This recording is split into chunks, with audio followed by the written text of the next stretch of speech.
Buen día, peladitos. Hoy vamos a ver qué son las razones trigonométricas. Y este tema va a ser muy especial porque nos vamos a dedicar es a entender qué es eso de las razones trigonométricas y no a mirar los típicos ejemplos, los típicos ejercicios. Es decir, que este video está dirigido o a quienes no conocen las razones trigonométricas o a quienes la vieron pero nunca se enteraron qué joder es. Ahora, como todo en matemáticas, para aprender algo nuevo, pues uno tiene que saber algo de antes, ¿sí o no? Y en este caso lo primero que tenemos que acordarnos es la noción de semejanza. Después que ya tengamos claro qué es ese cuento de la semejanza, vamos a ver el caso especial de la semejanza de triángulos. Y ya con esas dos cosas, ahí sí vamos a entender qué es ese cuento de las razones trigonométricas, de dónde salen, por qué funcionan así, todo eso. Y finalizamos bautizando a esas razones trigonométricas que acabamos de encontrar. Comenzamos por preguntarnos qué es esa vaina de la semejanza. Y la verdad es que es una idea muy sencilla que todos los días yo estoy seguro que todos manejamos. Vean, póngale cuidado. Les voy a mostrar un ejemplo. Esta es una de mis tres perritos. Se llama Care Risa. Ya se imaginarán por qué se llama Care Risa. Supongamos que vamos a tomar la foto de Care Risa y la vamos a proyectar con un videobin en la pared. Entonces tendremos la foto de Care Risa en tamaño más grande. Y estas rayitas nos están asegurando que no la dejé ni más ancha para que se viera más gorda, ni más alta para que se viera más flaquita, sino que es exactamente la misma imagen, pero más grande. En ese caso decimos que esta foto de Care Risa es semejante a esta foto de Care Risa. Y esto funciona igual para cualquier imagen y para polígonos, o sea, para cuadrados, rombos y triángulos, que es lo que más nos interesa en este video. Otra cosa importante a tener en cuenta cuando hablamos de la semejanza es que una imagen va a ser una cierta cantidad de veces más grande que la otra, ¿cierto? Obvio. El doble, el triple, etc. A esa cantidad de veces que una imagen sea más grande que la otra se le llama razón de semejanza o escala. Ahora, la idea es que traigamos esas nociones de semejanza y las apliquemos a los triángulos. Entonces cabe la pregunta, ¿cuándo dos triángulos son semejantes? Pues ya sabemos, ¿cierto? Cuando tengan la misma forma, pero uno sea más grande que el otro. Y eso traducido al lenguaje de los triángulos, ¿cómo queda? Pues que dos triángulos son semejantes cuando todos sus ángulos son iguales y sus lados son proporcionales. Les voy a mostrar un ejemplo. Aquí tenemos un triangulito en azul, aquí tenemos las medidas de sus ángulos y aquí las de sus lados. Y aquí tenemos otro triangulito en verde, ángulos y lados. Fíjense que este ángulo de este triángulo mide lo mismo que este ángulo de este triángulo. Este ángulo mide lo mismo que este y este lo mismo que este. Bueno, entonces la primera condición ya está, vea, que los ángulos sean iguales. ¿Y cómo es la vuelta con eso de que los lados sean proporcionales? Pues vea, en cristiano eso lo que quiere decir es que si yo comparo este lado que mide 6 con el mismo lado, pero del otro triángulo, pues uno ahí se da cuenta que este es el doble de este, ¿cierto? Y ahí ya quedó todo dicho. Porque entonces cuando yo comparo este, resulta que es el doble que este. Y por supuesto que este va a ser el doble que este, vea. Entonces, en resumen, dos triángulos son semejantes cuando sus tres ángulos miden lo mismo y cada lado del triángulo grande es una cierta cantidad de veces más grande que el triángulo pequeño. Esto aquí puede ser el doble, el triple, 1.5, 0.7, no importa. Pero aquí debe haber un numerito que multiplique al otro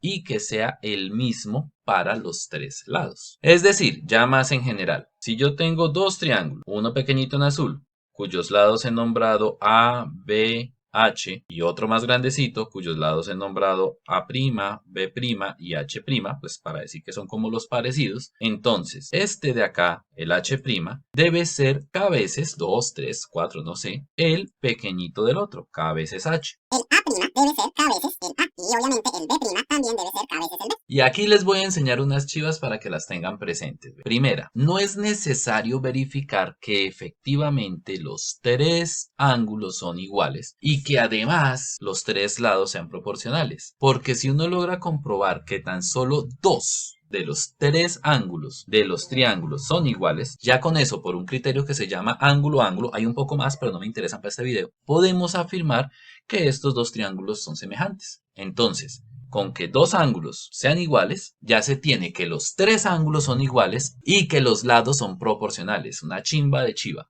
Y la siguiente chiva, que más que una chiva es un recorderis, es que esta acá, que recibe el nombre de razón de semejanza, es la misma para todos los lados. No es que aquí en una se multiplique por 2 y en la otra por 3, no, es la misma para todos los lados. Ya con esto estamos preparados para ir a mirar qué es esa joda de las razones trigonométricas. Empezamos con un triangulito, pero ojo, a diferencia de lo que veníamos mirando, esto que vamos a ver de las razones trigonométricas solo tiene sentido si nuestro triángulo es un triángulo rectángulo. Entonces, lo primero que tenemos que hacer es fijarnos si nuestro triángulo es de esos. ¿Es un triángulo rectángulo? Sí, claro. Aquí está el ángulo de 90 grados. Y ahora vamos a resaltar uno de los ángulos de ese triángulo. Lo vamos a llamar con la letra griega alfa. También vamos a darle nombres a los lados del triángulo. Como este es un triángulo rectángulo, entonces el lado que está justo al frente del ángulo de 90 grados, siempre tenemos que llamarlo hipotenusa. Y los otros dos sabemos que son catetos y que cada quien los nombra como se le dé la gana. Por lo general, a uno se le llama A y al otro se le llama B. Para lo que estamos haciendo, quiero llamar a este lado A y a este lado B. Ah, que usted los quiere nombrar al revés, hágales, da lo mismo, no importa. Y ahora vamos a crear un segundo triángulo, pero no lo vamos a colocar en cualquier lado, sino que lo vamos a ubicar en una posición estratégica llamada la posición de Tales. Y es ponerlo acá, sobre este vértice, que coincidan los vértices de los dos triángulos. Entonces tenemos un triángulo pequeñito en azul y un triángulo más grande en amarillo. Ahora, fíjense que los dos triángulos tienen la misma medida en su ángulo alfa. Pero no solo eso, porque es que el triángulo en amarillo tiene un ángulo de 90 grados. O sea que, por un lado es un triángulo rectángulo, vamos bien. Y por el otro, si comparamos los triángulos en azul y en amarillo, nos damos cuenta que tienen dos ángulos iguales. Y si se acuerdan de la chiva que les di, eso quiere decir que son semejantes. Severo, ¿sí o no? Bueno, entonces vamos a empezar por ponerle nombres a los lados del triángulo en amarillo. Al lado que empieza acá y termina acá, lo vamos a llamar B'. Ah, claro, como este se llamaba B, entonces este se va a llamar B'. Al lado que empieza acá y viene hasta acá, lo vamos a llamar H'. ¿Y por qué H'? Ah, pues por un lado porque es una hipotenusa, ya que está enfrente del ángulo de 90 grados en el triángulo en amarillo. Y por el otro, pues claro, al lado del pequeñito lo llamamos H, al lado del grande vamos a llamar H'. Y finalmente al lado que viene desde aquí hasta acá, lo vamos a llamar A' porque es el que se parece, se llama homólogo a este lado A. Y como ya dijimos que el triángulo en azul y el triángulo en amarillo son semejantes por el criterio ángulo-ángulo, entonces podemos afirmar que A', este lado, es K veces el lado A. Que K, no sé, puede ser el doble, el triple, no sé, pero es una cantidad de veces más grande que el lado A'. Y como vimos en la chiva 2, este K va a ser el mismo numerito cuando vayamos a comparar a los otros lados. Es decir, que el lado B' va a ser igual a K veces el lado B. H' también va a ser igual a K veces el lado H. Y ahora póngale cuidado a esto tan bonito que vamos a hacer. Quiero que dividamos lo que mide H' entre lo que mide A'. ¿Y por qué hago eso? Pues porque se me antojó ya. No, mentira, sí hay una razón, pero ya vamos a ver cuál es. Resulta que el H', o sea, lo que hay de aquí hasta acá, es 9 unidades, o sea, 9 cuadritos. Y el A', o sea, lo que hay de aquí hasta acá, son exactamente 4.5 unidades, o sea, 4 cuadritos y medio. ¿Y cuánto da 9 dividido entre 4.5? Pues 2, ¿cierto? Ahora, el chiste de lo que estamos haciendo es que hagamos una división parecida. ¿Cómo así que parecida? Pues vea, vamos a dividir esto mismo, pero en el triángulo pequeñito. Es decir, ahora vamos a dividir H entre A. Entonces, H, que es la hipotenusa del triángulo pequeñito, mide 3 unidades. Y A, que es este lado de aquí, mide un cuadrito y medio, 1.5 unidades. ¿Y cuánto da 3 dividido en 1 y medio? Sí, señor, también da 2. Y aquí se pregunta uno, ¿será esto una casualidad? ¿Será brujería? Pues miremos algo, el primer cálculo que hicimos fue H' sobre A', pero ojo, porque nosotros ya habíamos dicho que H' era igual a K por H y que A' era igual a K por A. Entonces yo puedo cambiar a esta H' por KH y cambiar a esta A' por KA. ¿Ya notan qué fue lo que pasó? Pues claro.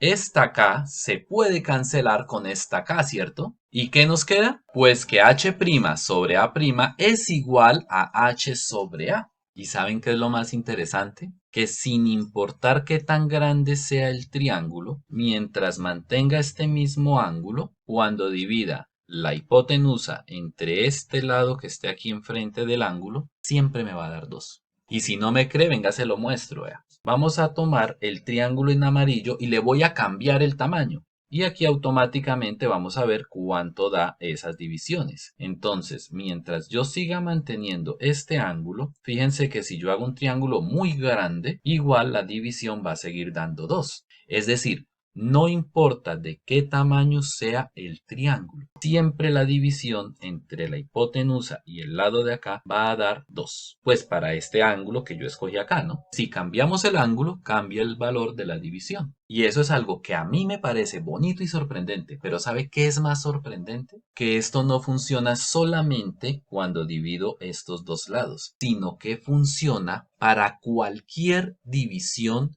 de lados que yo haga. Y es que si, por ejemplo, en lugar de dividir h' entre a', dividimos h' entre b', podemos hacer lo mismo. Reemplazamos, llegamos a que esto es kh sobre kb, cancelamos las k's y concluimos que h' sobre b' es igual a h sobre b. O si quiere, también podemos hacer las divisiones entre los catetos. A' sobre b' va a ser igual a k por a sobre k por b. Se cancelan las k's y entonces a' sobre b' es igual a a sobre b. Y si está desparchado, pues en lugar de hacer h' sobre a', haga a' sobre h'. Y aquí haga b' sobre h', y aquí haga b' sobre a'. Y así va a encontrar un poco de divisiones. 6 para ser exacto. Pues bien, a esas divisiones es a lo que se le conoce con el nombre de las razones trigonométricas. Entonces ya podemos responder la pregunta, ¿qué son las razones trigonométricas? Vea, las razones trigonométricas no son más que las divisiones que usted puede hacer entre los lados de un triángulo. Eso sí, que sea un triángulo rectángulo. Bueno, ¿y eso qué tiene de especial? Pues vea, las razones trigonométricas son bonitas porque el resultado de esas divisiones no depende del tamaño del triángulo. Si usted tiene un triángulo grande o tiene un triángulo pequeñito, eso no importa. Depende es de los ángulos que tenga el triángulo. Mientras los triángulos tengan los mismos ángulos,